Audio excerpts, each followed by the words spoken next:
నారాయణ సమారంభాం వ్యాసశంకర మధ్యమాం అస్మదాచార్య పర్యంతం వందే గురు పరంపరం. గురువుకు సంబంధించింది కనుక గురుస్వామిది కనుక అనాదిగా గురువులు పరంపర సాగుతూ ఉంది, అలా తీసుకొస్తుంది. 18 సార్లు వేస్తే 18 అని పేరుతో గురుస్వామి అవుతారన్నట్టు ఆ గురువు నడిపిస్తూ ఉంది. ఆ గురుతర బాధ్యత తీసుకుని ముందుకు నడిపించకపోతే ఈరోజు మనకి వేదికలు లేవు, వినియోగాలు లేవు, వినోదాలు లేవు, విద్య లేదు. ఎక్కడో చోట అమ్మ నుంచి గురువు దగ్గర రకరకాల విద్యలు. అలా గురుస్వామిగా భావన చేస్తే అన్నయ్య సాయన్న 18 సార్లు పైగా చేసి ఉంటారు. ఆయనకి గురువుగా భావన చేయొచ్చు ఈ సమయాన. ఆయన మానసిక స్వభావం ఎలా ఉంటుందో దగ్గరగా ఎరిగిన వాళ్ళకి బాగా అర్థమవుతుంది. నా బోటి వాడు వచ్చేదో వేషం చేస్తుంటే చేసి వెళ్ళిపోతూ ఉంటే శివసార దగ్గర తీసుకొచ్చి మనోడు పద్యం పాడతాడు, ఇప్పుడు విన్నారా అని ఇలా ఏ మనిషిలోని ఏదన్నా ఉంటే తీసుకెళ్ళి పరిచయం చేసి మనం చేస్తూ ఉంటే ఆయన లేకపోతే ఆయన పిల్లలు చేస్తుంటే మనం అలా మురిసిపోయి ముసిముసి నవ్వులు అవుతూ ఉన్నట్టు ఆయన అక్కడెక్కడో ఉండి మురిసిపోతూ ఉండే సుగుణం ఆయనది. ప్రపంచంలో పెద్ద పెద్దలు మాట్లాడుతూ ఉంటారు ఆయన అజాత శత్రువు అని. బహుశా ఇలాంటి గుణాలే మిమ్మల్ని అలా నిలబెట్టేయమనయ్య. మా బోటి వారికి అది ఉపదేశం కింద పనికొస్తుందేమో. ఇది చాలా ఉంది పెద్ద వాళ్ళది అంత ఏం చెప్పగలుగుతాం, తక్కువది గజగజగా దొనుకుతున్నాయి చేతులు ఎక్కినప్పుడు, సమయం తక్కువ అంటారు. ఇలా నేను ఆ తక్కువ సమయంలో పరిధిలో పరిచయమైన వారితో 2-3 మొక్కల్లో అంటే విష్ణు శర్మ గారు. ఆయన గురించి నేను చెప్పేది ఏమి లేదు, నాకు అంతగా పెద్దగా తెలియదు. సినిమాల గురించి ఏం మాట్లాడతా, వేషం చేసిన వాడిని.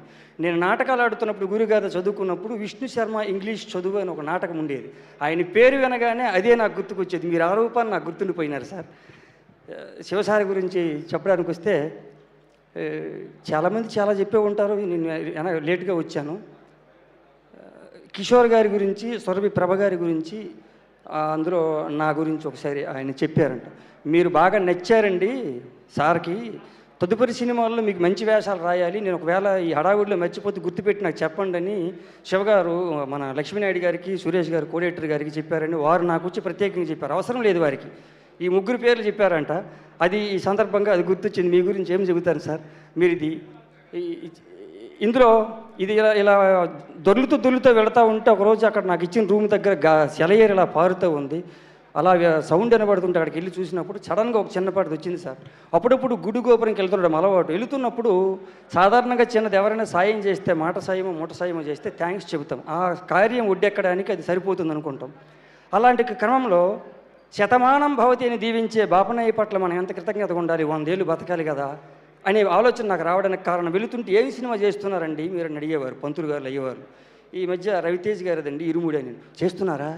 ఆయనకి సరే ఇది ప్రస్తుతమో అప్రస్తుతమో కాకపోతే ఎక్కువ సినిమాల్లో మేము చూసిన తర్వాత ఆయనకి వైవిధ్యమైన సినిమాలు మేము మిస్ అయిపోయామండి. మొన్న పూజా కార్యక్రమానికి వెళ్ళినప్పుడు చెబుదామనుకుని సాహసించాను, కానీ వేళ కుదరలేదని పంతులు గారని, మీకు కుదిరితే నా తరపున చెప్పండి అన్నారు. సరేనండి అన్నాను. అది నాకు గుర్తుకొచ్చి అక్కడ కూర్చున్నాను సార్. పక్కన ఇంకో పంతులు గారు అన్నారు, వారు ప్రయోగాలు చేశారు, నాకు ఆటోగ్రాఫ్ సీట్ ఎమోర్స్ లాంటిది కుదరలేదు, అందుకే మళ్ళీ యథావిధిగా జనంకి నచ్చే సినిమాల్లోకి వచ్చారు, మేబీ ఈ సినిమా కొత్తగా చూస్తున్నాం అంటున్నారు, చూద్దామని ఆ పంతులు గారు ఇంకొక ఆయనకి సమాధానం చెప్పారు.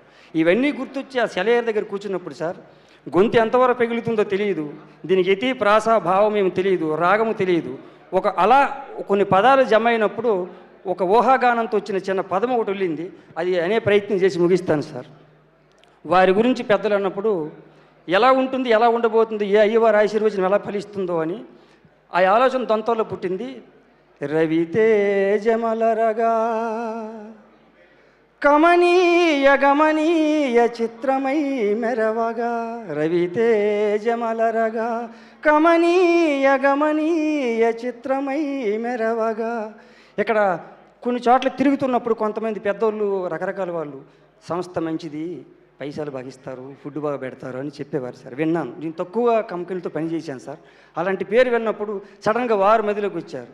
కార్మిక సిరి కార్మిక సిరి కార్మిక దరి, కార్మిక సిరి కార్మిక దరి మైత్రీ నెలవుగా, కార్మిక సిరి కార్మిక దరి మైత్రీ నెలవుగా, శివ నిర్వాణ షట్కమై మెరవగా, ఇలగా ఇలగా ఇలాగా ఇలాగా రవితేజమలరగా. ఏ అయ్యవారి ఆశీర్వచనం ఫలించింది అన్నయ్య మీ పట్ల? పెద్ద హిట్ కొట్టారంటున్నారు. ఎక్కడేదో ఇక్కడ ఉడ్లు అంటారు, ఎవరో రీల్స్లో పంపిస్తూ ఉంటే పూణేలో ఎక్కడో ఇంత గుట్లుగా పేపర్లు పడి ఉన్నాయి సార్. చిరంజీవి గారి సినిమా, బాలకృష్ణ గారి సినిమా చూసి అలాంటి గుట్టలు చూసి అని తప్పితే నాకు మిగతా ఏం తెలియదు సార్. ఇంత గుట్లబడి వీడియో పంపారు రవిశారద సినిమా అని. అంటే అంతగా వెళ్ళిపోయింది సార్ అయ్యప్ప ఇరుముడి, ఇటువైపు అటువైపు రెండు వైపులు ముడేసి కుట్టింది. ఈ వేదికలో ఇలా పాలు పంచుకునే భాగ్యం నాకు కలిగింది. మీ అందరికీ నాకు ఇంత డబ్బులు ఇచ్చి, ఇంత వేషం రాసినందుకు, డబ్బులు ఇచ్చినందుకు, ఇంత పెట్టినందుకు, ఇలా చూపిస్తున్నందుకు, నారదముని ఆ అంశతో కొనసాగుతున్న మీడియా వారికి అందరికీ కృతజ్ఞతలు తెలుపుతూ, మరొకసారి విజయోత్సవ వేడుకలు పాల్గొనే భాగ్యం నాకు కలిగినందుకు భగవంతుని శిరస్సు ఉంచి నమస్కరిస్తున్నట్టు భావన చేస్తూ సెలవండి. థ్యాంక్ యూ అండి, thank you so much. Yes, so Polluru అనే గ్రామాన్ని, అందులోని పాత్రల్ని తన కెమెరా కళ్ళతో బ్యూటిఫుల్గా చూపించినటువంటి మా విష్ణు శర్మ గారికి సాదరంగా వేదిక మీదకి ఆహ్వానం పలికేస్తున్నాం. అండ్ అలానే ప్రొడక్షన్ డిజైనర్ సాహి సురేష్ గారికి కూడా